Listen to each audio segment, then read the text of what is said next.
Now, allergy tests are not screening tests. Pause for dramatic effect. Oh!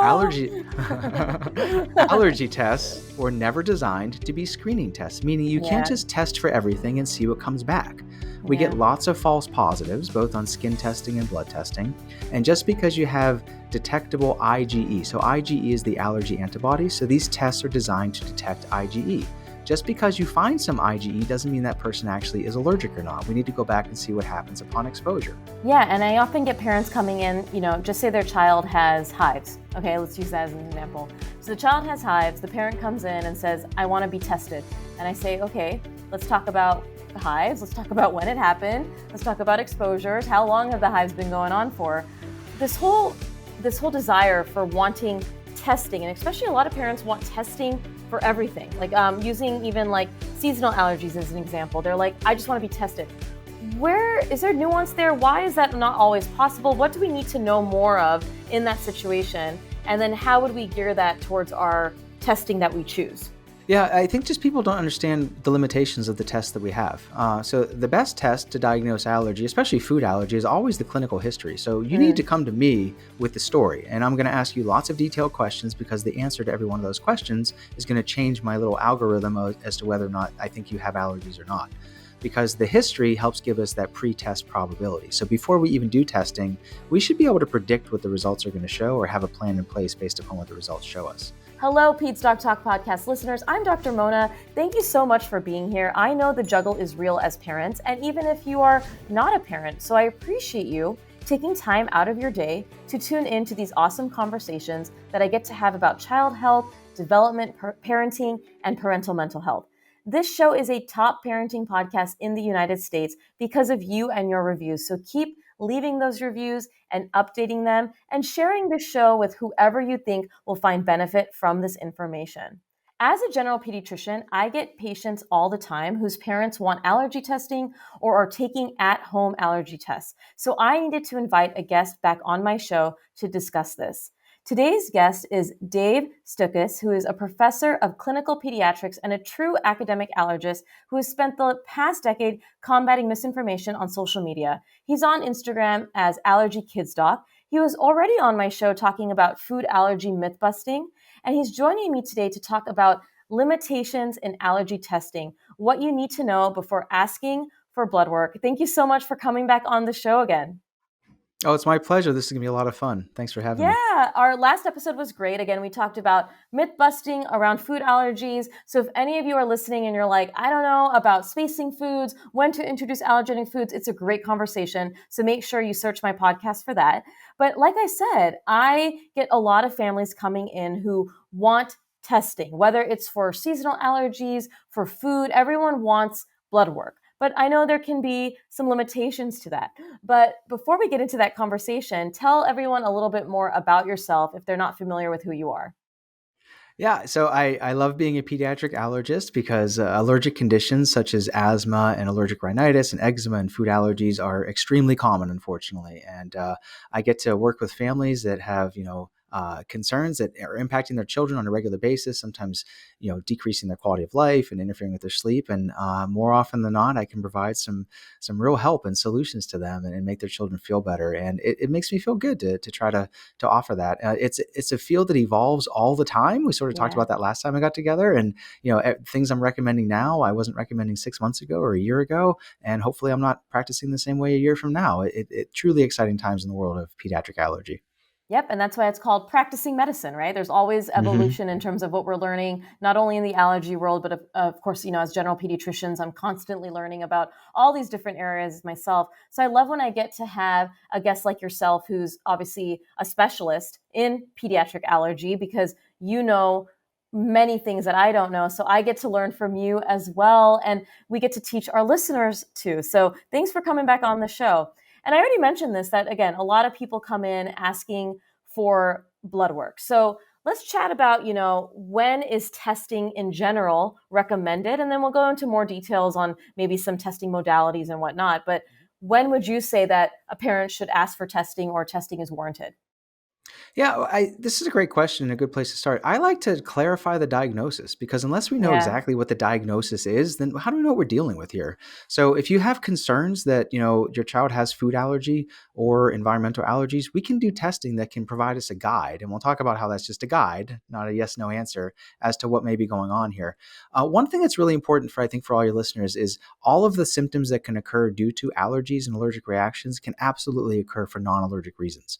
And if Mm. we end up trying to, guess or treat somebody that we think has allergies but actually has another condition, not only are we not going to make them feel better, but it's going to delay the time until they get the proper diagnosis and management. So just clarification of the diagnosis is usually the most, the best indication to consider testing. Yeah, and I often get parents coming in, just say their child has hives. Okay, let's use that as an example. So the child has hives, the parent comes in and says, I want to be tested.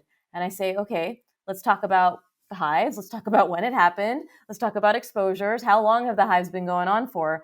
This whole this whole desire for wanting testing, and especially a lot of parents want testing for everything. Like using even like seasonal allergies as an example. They're like, I just want to be tested. Where is there nuance there? Why is that not always possible? What do we need to know more of in that situation? And then how would we gear that towards our testing that we choose? Yeah, I think just people don't understand the limitations of the tests that we have. So the best test to diagnose allergy, especially food allergy, is always the clinical history. So you need to Mm, come to me with the story, and I'm going to ask you lots of detailed questions because the answer to every one of those questions is going to change my little algorithm as to whether or not I think you have allergies or not. Because the history helps give us that pre-test probability. So before we even do testing, we should be able to predict what the results are going to show or have a plan in place based upon what the results show us. Now, allergy tests are not screening tests. Pause for dramatic effect. Allergy allergy tests were never designed to be screening tests, meaning you can't yeah, just test for everything and see what comes back. We get yeah, lots of false positives, both on skin testing and blood testing. And just because you have detectable IgE, so IgE is the allergy antibody, so these tests are designed to detect IgE. Just because you find some IgE doesn't mean that person actually is allergic or not. We need to go back and see what happens upon exposure. yeah, Allergies involve an immune response through this IgE antibody. It causes cause and effect symptoms. If you are allergic to something and you're exposed to it, you should have symptoms every time you're exposed to it. If you think you're allergic to something and you're exposed to it and you don't have symptoms, you're probably not allergic. If you still have symptoms despite not being exposed to it, you're probably not allergic. So that's why the history matters the most. very important. And in terms of testing modalities, you already Mhm. mentioned blood testing versus skin testing. Is there a reason why one would be preferred or another? Obviously, I'm sure there's some situational differences, but what would you explain to maybe a parent who has no idea what testing may happen? Yeah, so both of the skin tests and blood tests require expertise in interpreting the results. That's Yeah. usually the number one pitfall we see from medical professionals. They don't know what to do with the information they get. So with skin testing, that's something allergists can offer in the office. It's something, it's easy to do where we place drops of liquid allergen on the skin, usually the back of the forearm. We place a gentle little scratch through the allergen to introduce it to those allergy cells in the top part of the skin. So there's no needles, no blood, no shots. And then we wait and see about 15 minutes. If that person has that IgE allergy antibody towards the allergen attached to those allergy cells in the skin called mast cells, it'll open up those mast cells and release histamine, which causes a hive. So the size of the hive, based upon where the allergen is placed, indicates the likelihood that that person is allergic. Yeah. And negative results tend to tell us that they're not allergic. Now, blood testing measures levels of the IgE antibody in the blood, typically on a scale of like zero point 0.1 to 100. There's a lot of people out there that have, detectable IgE but aren't allergic. In fact, if we tested, this goes back to the NHANES trial of tens of thousands of children, where they did blood samples. 40% of all children were walking around with detectable IgE to milk, egg, shrimp, or peanut, but only 5% are actually allergic. So that's the best Mm, example I can think of how we get tons of false positives. So we can't rely on testing alone. Neither skin test or blood test tells us anything about the severity of the allergy that somebody has, and they are not a yes no answer. So just because you have an elevated level does not definitively mean that somebody has allergies. It only is a guide. And the testing can mean different things for different foods and different allergens. So there's a lot that goes into the interpretation of this, but rule number one, we can't just test for everything and see what comes back. That's not how we properly diagnose allergy. In fact, that's the backwards way of doing it because we're going to overdiagnose the vast majority of people that way. right, because then there could be a lot of false positives, like you mentioned. Yeah, yeah, and that's why Yeah. these at-home tests are so terrible because it skips the most important part. The most important part is what's the clinical history. Instead, they do a bunch of tests, and then anything that comes back with a quote unquote positive, then they diagnose as having allergy, which may not be present in the first place. Mm.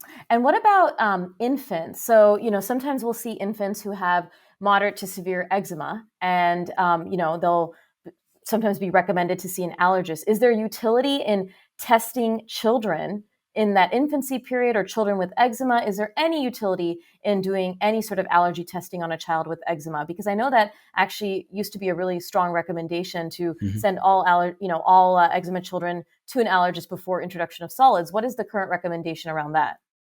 Yeah, the current recommendation is don't, especially for Yes. foods, Hmm. because we know that the kids with eczema have the highest risk of having false positives, and that's going to lead to unnecessary avoidance and actually maybe even contribute to the creation of allergy. So if you take an infant who is sensitized, meaning you find some IgE, but they haven't had a reaction, we don't know if they're allergic or not. They may actually be tolerant, but if you tell them to avoid for a period of time, then they're going to develop allergy. So it's like in this alternate timeline universe, right? Like we don't know what timeline they're on. But if we catch them at the right time and get them to eat the food and keep it in their diet, that's how we prevent food allergy. So we don't want to go fishing with doing that testing. Now, as far as environmental allergens, it's possible that some indoor allergens may be contributing. Typically, we don't see outdoor allergies develop until children are about 3 or 4 years of age. They have to be exposed for a couple of seasons to develop allergies Hmm. to tree pollen, grass pollen. But if a child with truly persistent eczema lives in a house with cats and dogs, for instance, and also if they also have some rhinitis symptoms or sneezing or runny nose, we can test for cat, dog, dust mite, maybe even rodents, that sort of thing. But typically, eczema is going to be more of a skin issue that we can approach in a variety of ways with good skincare. And you alluded to seasonal allergies. Thank you so much for bringing up the age. I know this is not a topic, an episode solely on seasonal allergies, but yes, I get it often about the outdoor seasonal allergies. Like my 2-year-old, has pollen allergy during the spring, and or like let's say even younger, like a 1-year-old. Thank you for talking about how you have to have repetitive exposure. Speaking about seasonal allergies, though, is there a certain time that it is recommended to actually get that testing done, or do you usually recommend doing management first before testing? Or what is your sort of approach with like a child who comes to you with seasonal allergies? Yeah, it goes back to, can we clarify the diagnosis? So I Yeah. think it's very reasonable. Can every child with, seasonal runny nose and stuffy nose be seen by a board certified allergist? No, that's unreasonable. There's Yeah. millions of children that fit that description. So for primary care pediatricians or family practitioners and whatnot, it's very reasonable to, do a trial of, say, a non-sedating antihistamine or even an over-the-counter nasal steroid spray. If that fixes their symptoms, that's great. If they continue to have symptoms despite that, that's where testing may help clarify the diagnosis, because maybe it's not actually due to allergy, which would explain why they're not improving with the antihistamines. Or certainly if they have more severe allergies, anybody that we're considering long-term treatment options like allergy shots or immunotherapy, that's when we definitely want to clarify the diagnosis and do some testing as well. One other thing that we should go back to is you mentioned with infants. So a lot of people have been told incorrectly that allergy testing isn't reliable until children are a certain age, Oh, I was just which going to ask that. Thank you. I oh had yeah, it. I all was right. like, So yeah, great, great. Yeah, I I, love it. I didn't mean to jump the gun, but you got me No, all you did excited. it. So You were on the same page. I was just, yeah, that's wonderful. so as we mentioned, so allergy tests detect this IgE antibody. If we're doing IgE testing in somebody whose symptoms are not caused by IgE allergies, then the tests are going to be negative, as they should be negative. If you're old enough to develop food allergies, you're absolutely old enough to have a test that confirms that you have those food allergies. So Hmm. why are tests negative in infants? Because more often than not, these tests are being used inappropriately for infants that have symptoms due to non-allergic conditions. So there's my answer to that one. Sorry, I jumped the gun a I little bit. love it. No, that is exactly what I was going to say because I was going to ask you, we talk about false positive, right? So I was going to also ask, like, for anyone who's not familiar, false positive means that it's telling you you're allergic when you actually may not be, right? So, do we see that was my other question was, is there a certain higher incidence of false positive under a certain age versus over because of what you just said, right? Like that, is there unreliability just based on a child's age? But the answer is no, false positives exist in all ages. Yeah, all ages. As I mentioned, if they have eczema, especially, they're going to have a ton of false positives. So we have to be very Right. careful about what testing we do and how we interpret it. False negatives are more rare; they can occur. But again, if you have a really good story for food allergy and you have a negative skin test, we're going to be doing an oral food challenge, or we're going to follow that up with a blood test. So we're not going to let that go. If your story isn't really good for food allergy and we have a negative test, that confirms what we already thought, that you probably don't have a food allergy. I love this. And, you already alluded to the whole social media. We talk about social media a lot. We talked about it on our last episode as well, but about a lot of food sensitivity tests, not only Mm. people using them, but also the marketing behind, hey, buy this at home test to check for allergies, but also intolerances. Can you explain the difference between what these food sensitivity tests even mean, and what is that even mean to be sensitive versus truly allergic? And I don't think a lot of people understand that there's a difference there. And is there Oh, even? Yeah, yeah, yeah, huge difference. Yeah. yeah. So I'll start by saying that legitimate diagnostic tests don't require flash sales. So Yes. we don't need to offer Mother's Day sales on, good tests. All right. So a food allergy, we sort of talked about that you have this IgE antibody. So you're going to have rapid onset, reproducible symptoms every single time you eat a food. If you're allergic to milk, you won't be able to eat cheese or yogurt or ice cream because you're going to have combinations of hives, swelling, vomiting, anaphylaxis, that sort of thing. Intolerances do not involve the immune system. This is difficulty with digestion. This can kind of come and go over time, and it's more delayed. The classic story would be a lactose intolerance. And for people who are unable to digest that lactose sugar found in dairy, then later that day or the next day, they're not going to feel so good because they're going to have bloating, diarrhea, constipation, more GI symptoms. So there's no good, readily available test to diagnose intolerance other than a very careful elimination diet to see if symptoms fully resolve, and then eat the food again to see if they come back again, because a lot of times they don't. And then we have this diagnosis of quote unquote food sensitivity, which Yes. really isn't a true medical diagnosis. So there's no, established criteria to determine who has a food sensitivity. There's no ICD-10 diagnostic code for food sensitivity.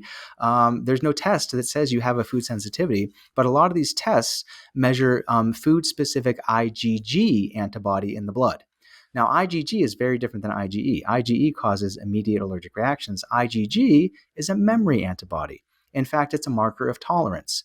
A normal immune system forms IgG to foods after we eat them. Right. So when these tests measure IgG levels to foods, all they're showing you are foods that you've eaten at some point in the past. It's really important to understand that these Yeah. IgG tests have never been validated, which is really important. So all the tests that we use as physicians and medical professionals, there's validation there, meaning we know what happens if we do this test in somebody who has a condition versus somebody who doesn't. We should see very different results.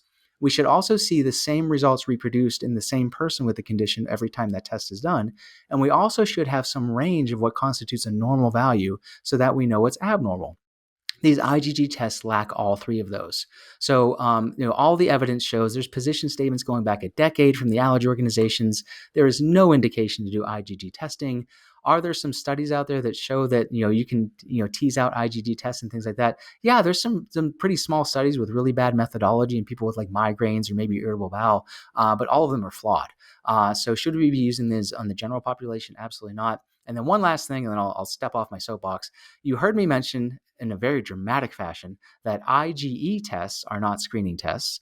Well, then why on earth would unvalidated IgG Yes. tests Yeah. be screening tests? They're not. So Yeah. save your couple $100, and go see a board certified allergist instead. I'm just shocked then. I mean, so I don't know this because I don't buy any of them or research them, but are there any at home tests that are IgE?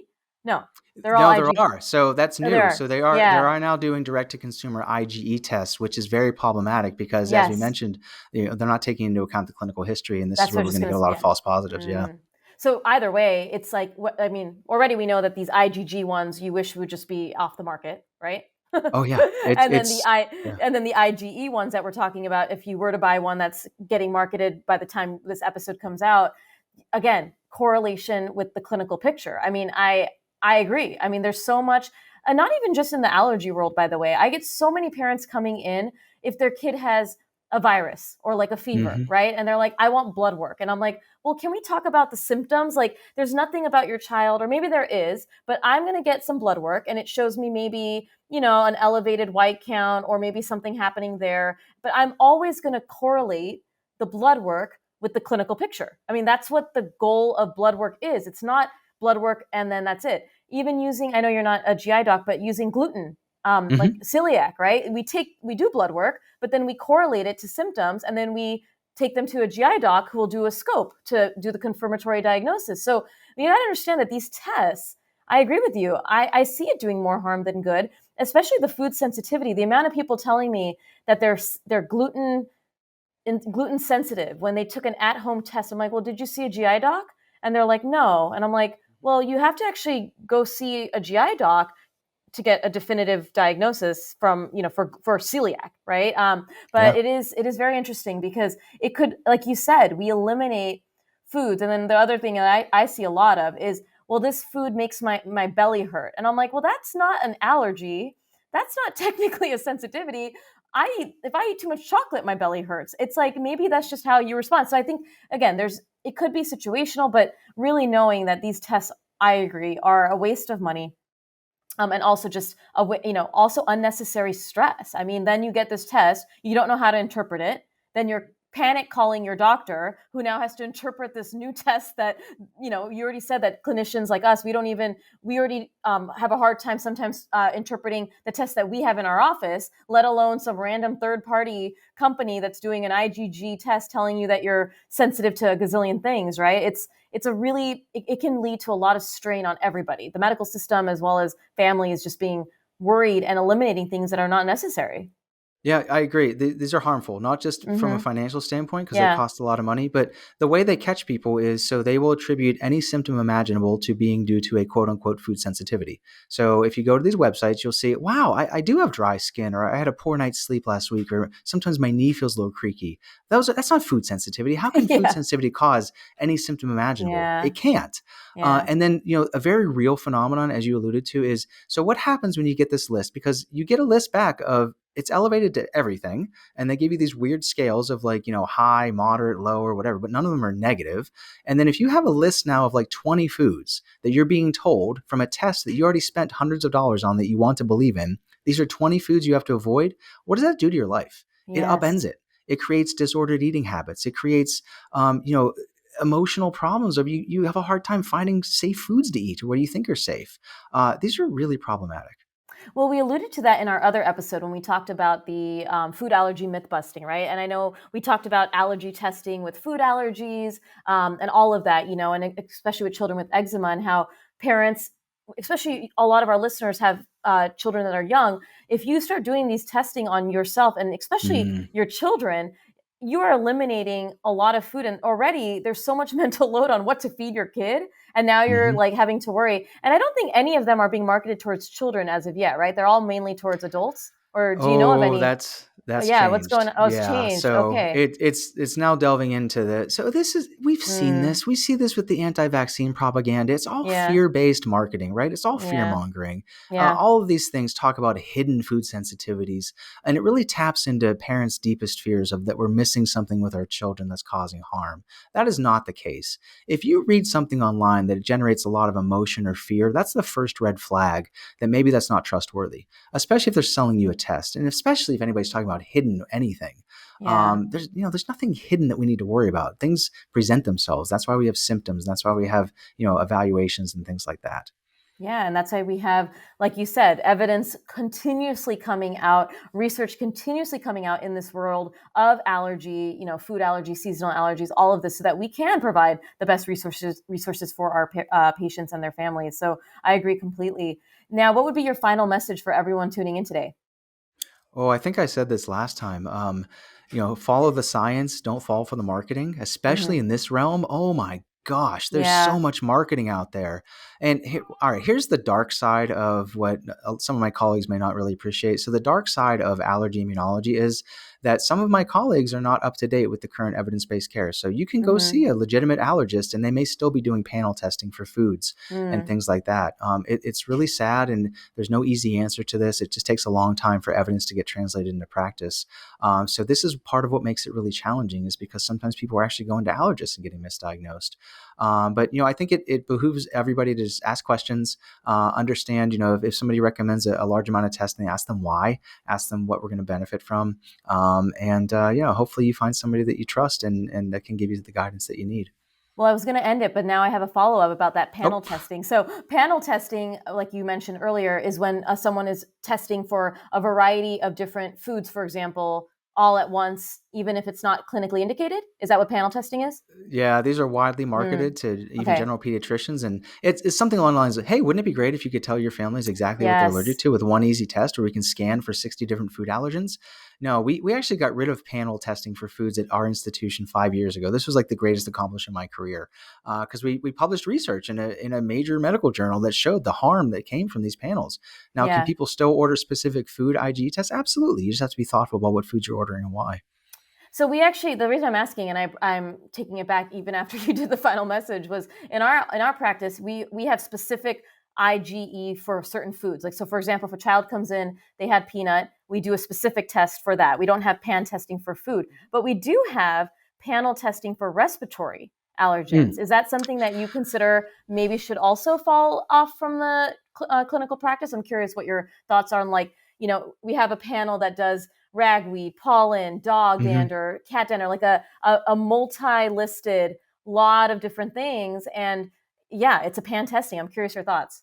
Yeah, great point. We have that as well, and that's a very Mm-hmm. different scenario, right? So a Okay. lot of times when we're doing these tests, it's because children have chronic symptoms, and it's valid to actually test and see if different pollens at different times of the year. And the reason why is because the results should absolutely guide management. Well, what if we find out that your symptoms are only due to allergies in the spring? Okay, that changes things in the summer, and the Yes. fall, and the winter, and so on and so forth. So yeah, that's absolutely valid. Wonderful. And then I guess my last question on that point about seasonal allergy testing is, just say someone does have something that's more seasonal and they're testing in the fall on something that may be actually more of a trigger in the spring for that person. Would the testing still show up even if it's not active at that moment in their system? Yeah, so we don't Yeah, like turn our allergies on or off, right. throughout the year, right? So that's a great question. So the Well, person is yeah, always I get that they're question a all lot, which is why I was wondering. yeah. Yeah, yeah, Yeah, so they're always producing the allergy antibody, but if they're not exposed to it, they're going to be asymptomatic. So right. you're always going to have that sensitization of the IgE towards tree pollen, and you're not going to be exposed except in the springtime. Yeah, so that's valid. But now what we do see is you can actually see seasonal increases in the level of IgE during that season. So as your immune system ramps up with exposure, those levels can actually be higher during that particular season, but they should never go to completely negative. Makes complete sense. Again, thank you so much for joining me. I loved recording this episode with you and also that episode we had about food allergy myth busting. Where can people go to stay connected? Share your social handles again. So I'm mainly on Instagram at AllergyKidsDoc, and hopefully I'm providing evidence-based information to help you make decisions. I will never give you specific medical information or advice, nor should anybody on social media. Yes. And, I learn so much from my colleagues on social and also obviously with my peers that I practice with. But I mentioned this on my other episode as well with Dr. Stukus, that whenever there's a major update in the allergy world, I'll go and look at all of my favorite allergy accounts and see what they're saying about whatever medication or whatever study that was released, because I like to learn from my colleagues who are more specialized. And I think, again, it makes me a better pediatrician. I love having this podcast and connecting with you because I get to learn more, and also our listeners get to learn more and be better advocates for themselves, so that when they go to a clinician that may say, yeah, let's just do this panel testing, they can say, you know what?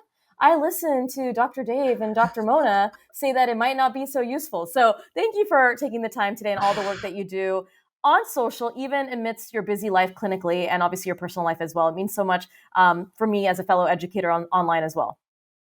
Yeah, well, thank you so much for having me. I really appreciate all that you do, and with your platform, which is so widespread, it's just amazing all the great work you're doing. So it's a pleasure to be here. Thank you. Thank you. And for everyone tuning in, I hope you love this conversation. I hope you know now when to ask for testing and also the limitations of testing. We obviously want to support you and your children if you're concerned about seasonal allergies or food allergies, but we wanted you to be aware of the limitations and have the best resources possible. If you love this conversation, please make sure to leave a review and rating and tag us on social, Dr. Stukus, as well as myself, Allergy Kids Doc and PedsDocTalk, so that we know that you love this conversation. And I cannot wait to chat with another guest next time on the show.